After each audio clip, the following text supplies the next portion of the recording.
So, it would seem that the intelligence community is going through a lot of what we might call growing pains.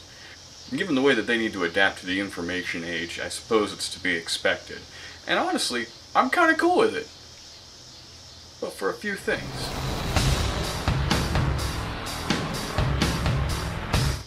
Gathering intelligence is a necessary evil for every government. Plain and simple. They, nor any other industry or market for that matter, can be successful without it. They have to be able to adapt and adjust to what's going on in the world and their markets and the people who pay them. And if all that intelligence community apparatus, everything that's been built with taxpayer dollars without really full disclosure, is here to stay, here's a list of requirements from me that I would want out of it. First one. All the information gathered stays within that apparatus.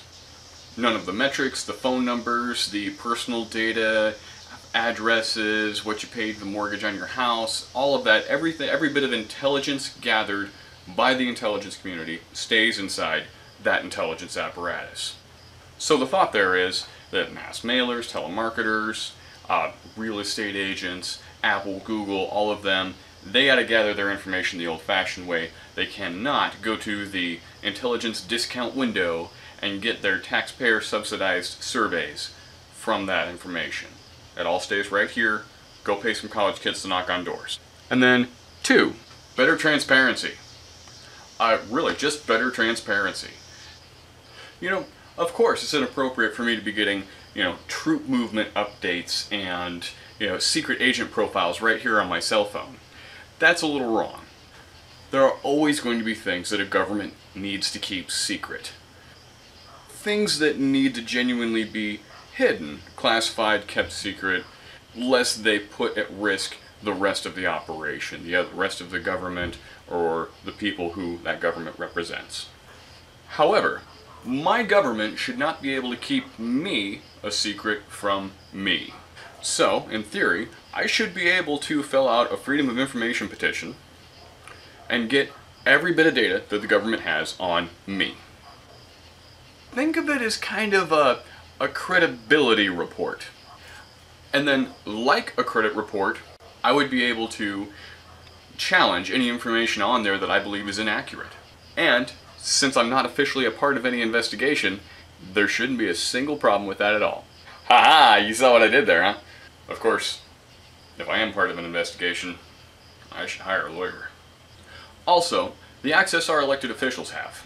At this time, the watchmen tasked with the job of watching the watchmen were told by those watchmen that they can't watch them. In short, the Senate Oversight Committee was barred access from the information that they were supposed to be overseeing. Since this involves interpretations of our fundamental rights outlined in the Constitution, I say that the Oversight Committee gets an all-access backstage pass to everything that's going on. They are, of course, sworn to secrecy, on a stack of Bibles if they want, and then the rest of the Senate has a lower level of access, and then the House of Representatives has the same or lower level of access from there. But that way, any citizen, any constituent can go to their representative, go to their senator and say, hey guys, what's going on with this? Where are we at with this? And then they'll have something they can say about it, other than, well, we're waiting on that next committee to get together after our summer break here, and then we'll have 2 weeks of furlough and then 3 days off for the holiday, and we'll get back to you. This is a big brick in the foundation of our country, so it's exactly what everybody's all up in arms about. All eyes on the ball, just to make sure that a small cadre of people don't run off with our rights, our freedoms, and our tax dollars ever again. And then, finally, all of this is about trying to stop the terrorists who are too far gone to convince to not do their evil deed, to not do their thing. They feel that it has been perfectly evidenced that we're the enemy and they need to attack us by any and all means necessary. This costs billions of trillions of dollars. All of that comes out of your paycheck. Think about that. Trillions of dollars, a little bit out of everybody else's paycheck, little piles of money sucked up to create something meant to watch you, to keep you safe. And how many times has it kept you safe? So far, they can't prove a single time in 7 years. Maybe overseas. But my big beef is, so we're doing all of this to drive a military, to inform a military, to have the intelligence that the intelligence community needs so that everybody moves the way that they need to protect America and all of the freedoms that we enjoy. What are we doing to prevent those terrorists from being made to begin with? Well, signature drone strikes on villages, bombing wedding parties and stuff like that. That doesn't create terrorists. We have said time and time again that all of these innocent people that are in Guantanamo Bay, we're going to get them out of there. At least one of them that's been there for 11 years. He's had 2 suicide attempts. He's on his 2nd hunger strike. Hasn't seen his daughter in a decade. Innocent the whole time. You know, that wouldn't create any terrorists now, would it? I think it's important, as a matter of perspective.